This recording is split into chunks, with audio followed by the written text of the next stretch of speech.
आप सभी का स्वागत और अभिनंदन है। आप सुन रहे हैं अध्यात्मेश्वर द्वारा प्रसारित श्रीमद् वाल्मीकि रामायण कथा। वाल्मीकि रामायण बालकांड की कथा के अंतर्गत आज हम लोग षष्ठीतमः सर्ग की कथा का श्रवण करेंगे। 60वें सर्ग की कथा की विषय वस्तु है विश्वामित्र का ऋषियों से त्रिशंकु का यज्ञ कराने के लिए अनुरोध। ऋषियों द्वारा यज्ञ का आरंभ, त्रिशंकु का सशरीर स्वर्ग गमन, इंद्र द्वारा स्वर्ग से उनके गिराए जाने पर क्षुब्ध हुए विश्वामित्र का नूतन देव स्वर्ग के लिए उद्योग, फिर देवताओं के अनुरोध से उनका इस कार्य से विरत होना। तपोबल हता ज्ञात्वा वसिष्ठान समहोदयान ऋषि मध्ये महातेजा विश्वामित्रो अभ्यभासत।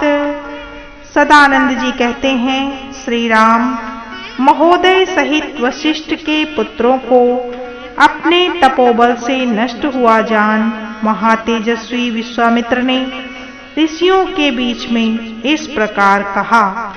अयम इक्ष्वाकुवादयास्त्रिशंकुरिति विश्रुतः धर्मिष्ठश्च वदान्यश्च मां चैव शरणं गतः। मुनिवरों, ये इक्ष्वाक वंश में उत्पन्न हुए राजा त्रिशंकु हैं। ये विख्यात नरेश बड़े ही धर्मात्मा और दानी रहे हैं तथा इस समय मेरी शरण में आए हैं।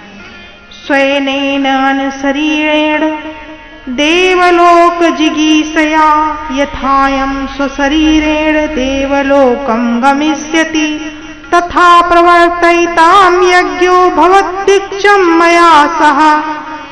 इनकी इच्छा है कि मैं अपने इस शरीर से देवलोक पर अधिकार प्राप्त करूं, अतः आप लोग मेरे साथ रहकर ऐसे यज्ञ का अनुष्ठान करें जिससे इन्हें इस शरीर से ही देवलोक की प्राप्ति हो सके। विश्वामित्र वचः श्रुत्वा सर्व एव महर्षयः ऊचुः समेताः सहसा धर्मज्ञा धर्म संहितम्। अयं कुशिकादयादो मुनिः परं कोपनः यदाह वचनं सम्यक् ते तं कार्येन संशयः। विश्वामित्र की यह बात सुनकर धर्म को जानने वाले सभी महर्षियों ने सहसा एकत्र होकर आपस में धर्मयुक्त परामर्श किया। ब्राह्मणों, कुशिक के पुत्र विश्वामित्र मुनि बड़े क्रोधी हैं। ये जो बात कह रहे हैं उसका ठीक तरह से पालन करना चाहिए, इसमें संशय नहीं है। अग्निकल्पो हि भगवान शापं दास्यति रोषतः तस्मात् प्रवर्तयितां यज्ञः सशरीरो यथा दिवि गच्छेत् इक्ष्वाकु आदयः विश्वामित्रस्य तेजसा। ये भगवान विश्वामित्र अग्नि के समान तेजस्वी हैं। यदि इनकी बात नहीं मानी गई तो ये रोष पूर्वक श्राप दे देंगे। इसलिए ऐसे यज्ञ का आरंभ करना चाहिए जिससे विश्वामित्र के तेज से इक्ष्वाकु नंदन त्रिशंकु सशरीर स्वर्गलोक में जा सके। ततः प्रवर्तयितां यज्ञः सर्वे समधिष्ठत। एवं उक्त्वा महर्षयः संजुहुस्तां क्रियास्तदा।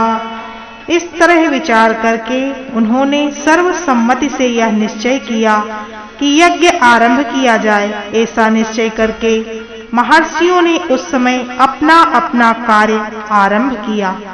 याजकश्च महातेजा विश्वामित्रो अभवत्कृतो ऋत्विजश्चान अनुपूर्णेन मंत्रमंत्रं कोविदाः चक्रुः सर्वाणि कर्माणि यथा कल्पं यथा विधि। महातेजस्वी विश्वामित्र स्वयं ही उस यज्ञ में याजक अध्वर्यु हुए। फिर क्रमशः अनेक मंत्रवेत्ता ब्राह्मण ऋत्विज हुए जिन्होंने कल्प शास्त्र के अनुसार विधि एवं मंत्रोच्चारण पूर्वक सारे कार्य संपन्न किए।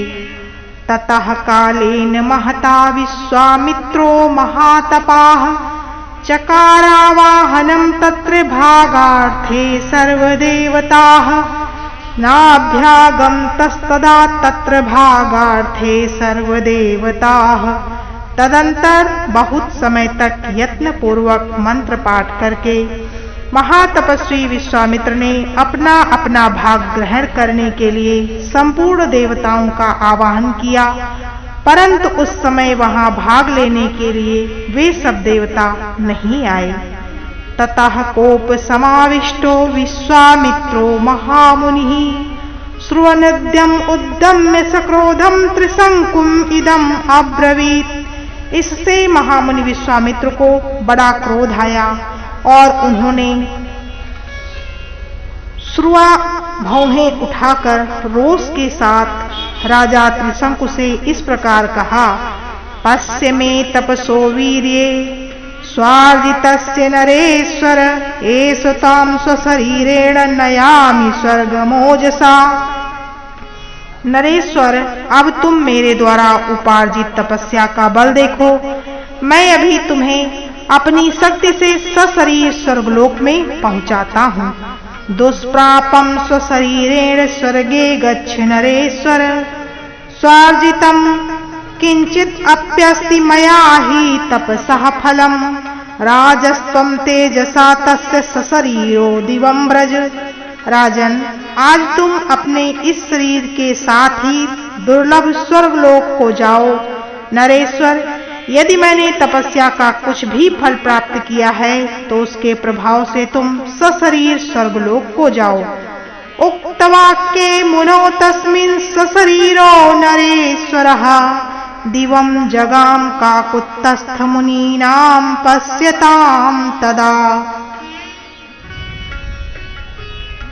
सब मुनियों के देखते देखते हे श्री राम, विश्वामित्र मुनि के इतना कहते ही राजा त्रिशंकु सब मुनियों के देखते देखते उस समय अपने शरीर के साथ ही स्वर्गलोक को चले गए। स्वर्गलोकम गतम दृष्ट्वा त्रिशंकुम पाकशासनः सह सर्वैः सुरगणैरिदं वचनम अब्रवीत्। त्रिशंकु को स्वर्गलोक में पहुंचा हुआ देखकर समस्त देवताओं के साथ पाक शासन इंद्र ने उनसे इस प्रकार कहा, त्रिशंको गच्छ भूयस्त्वं नासि स्वर्ग कृतालयः गुरु शापहतो मूढ़ पत भूमिम अमवाक्षिराः। मूर्ख त्रिशंकु, तू फिर यहाँ से लौट जा, तेरे लिए स्वर्ग में स्थान नहीं है। तू गुरु के श्राप से नष्ट हो चुका है, अतः नीचे मुंह किए पुनः पृथ्वी पर गिर जा। एवं उक्तो महेंद्रेण त्रिशंकुर्पतत पुनः विक्रोशं मानास्त्रीहि विश्वामित्रं तपोधनम। इंद्र के इतना कहते ही राजा त्रिशंकु तपोधन विश्वामित्र को पुकार कर त्राहि त्राहि की रट लगाते हुए पुनः स्वर्ग से नीचे गिरे। तक्षुत्वा वचनम तस्य क्रोशं मानस्य कौशिकः रोषम आहारयत तीव्रम तिष्ठम तिष्ठेति चाब्रवीत। चीखते चिल्लाते हुए त्रिशंकु की वह करुण पुकार सुनकर कौशिक मुनि को बड़ा क्रोध हुआ। वे त्रिशंकु से बोले, राजन वहीं ठहर जा, वहीं ठहर जा। उनके ऐसा कहने पर त्रिशंकु बीच में ही लटके रह गए। ऋषि मध्ये स तेजस्वी प्रजापतिरिवापरः सृजन दक्षिण मार्गस्थान सप्तऋषि परान पुनः नक्षत्रवंशं परम अस्पृशत क्रोध मूर्छितः। तत्पश्चात तेजस्वी विश्वामित्र ने ऋषि मंडली के बीच दूसरे प्रजापति के समान दक्षिण मार्ग के लिए नए सप्तऋषियों की सृष्टि की तथा क्रोध से भरकर उन्होंने नवीन नक्षत्रों का भी निर्माण कर डाला। दक्षिणां दिशम आस्थाय ऋषि मध्ये महायसाः सृष्टा नक्षत्र वंशं च क्रोधेन कलुषीकृतः। अन्यम इंद्रम करिष्यामि लोको वास्यान्द्र इंद्रिकः दैवतान्यपि सक्रोधात् सृष्टुं स च उपक्रमे। वे महायशस्वी मुनि क्रोध से कलुषित हो दक्षिण दिशा में ऋषि मंडली के बीच नूतन नक्षत्र मालाओं की वृष्टि करके यह विचार करने लगे कि मैं दूसरे इंद्र की सृष्टि करूंगा अथवा मेरे द्वारा रचित स्वर्गलोक बिना इंद्र के ही रहेगा। ऐसा निश्चय करके उन्होंने क्रोधपूर्वक नूतन देवताओं की सृष्टि प्रारंभ कर दी। ततः परम संभ्रांतः सप्तऋषि संकासुरासुराः विश्वामित्रं महात्मानं उचुः सानुनयं वचः। इससे समस्त देवता, असुर और ऋषि समुदाय बहुत घबराए और सभी वहां आकर महात्मा विश्वामित्र से विनय पूर्वक बोले, अयं राजा महाभाग गुरु शाप परीक्षितः सशरीरो दिवं यातुं नाहर्तेवं तपोधन। महाभाग, ये राजा त्रिशंकु गुरु के श्राप से अपना पुण्य नष्ट करके चांडाल हो गए हैं, अतः तपोधन ये शरीर स्वर्ग में जाने के लिए कदापि अधिकारी नहीं है। तेषां तद्वचनं श्रुत्वा देवानां मुनिपुंगवः अब्रवीत् सुमहद्वाक्यं कौशिकः सर्वदेवताः। उन देवताओं की यह बात सुनकर मुनिवर कौशिक ने संपूर्ण देवताओं से परमोत्कृष्ट वचन कहा। सशरीरस्य भद्रं वस्त्रिशंकोऽद्वयस्य भूपतेः आरोहणं प्रतिज्ञातं नानृतं कर्तुमुत्सहे। देवगण, आपका कल्याण हो। मैंने राजा त्रिशंकु को सदेह स्वर्ग भेजने की प्रतिज्ञा कर ली है, अतः उसे मैं झूठी नहीं कर सकता। स्वर्गो वस्तु शरीरस्य त्रिशंकोरस्य शाश्वतः नक्षत्राणि च सर्वाणि मामकानि ध्रुवाण्ययं यावल्लोका धारयन्त्यन्ति तिष्ठन्ते वानि सर्वशः यत्कृतानि सुराः सर्वे तदनुज्ञातम् अनुवर्ततः।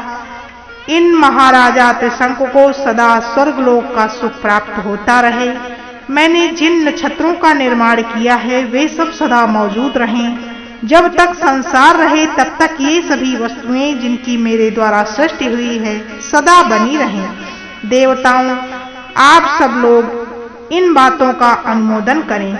एवं उक्त्वा सुराः सर्वे प्रत्यर्चुं मुनिपुंगवम् एवं भवतु भद्रं ते तिष्ठत्येतानि सर्वशः गगने चान्ये कानि वैश्वानरपथाद् बहिः नक्षत्राणि मुनिश्रेष्ठ ते सुज्योतिः पुंजाज्वलन् अवाक्यं शिरं रत्नं संत्रिशंकुश्च तिष्ठत्वरं सन्निभः अनुयास्यति चैतानि जयति संरपसत्तमम् कृतार्थे कीर्तिमन्तं च स्वर्गलोकगतं यथा।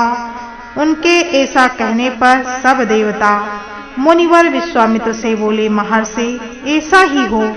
ये सभी वस्तुएं बनी रहें और आपका कल्याण हो। मुनिश्रेष्ठ, आपके रचे हुए अनेक नक्षत्र आकाश में वैश्वानर पथ से बाहर प्रकाशित होंगे और उन्हीं ज्योतिमय नक्षत्रों के बीच में सिर नीचा किए हुए त्रिशंकु भी प्रकाशमान रहेंगे। वहां इनकी स्थिति देवताओं के समान होगी और ये सभी नक्षत्र इस कृतार्थ एवं यशस्वी नृपश्रेष्ठ का स्वर्गीय पुरुष की भांति अनुसरण करते रहेंगे। विश्वामित्रस्तु धर्मात्मा सर्वदेवैर अभिष्ठितः ऋषि मध्ये महातेजा बाढ़मित्येव देवताः।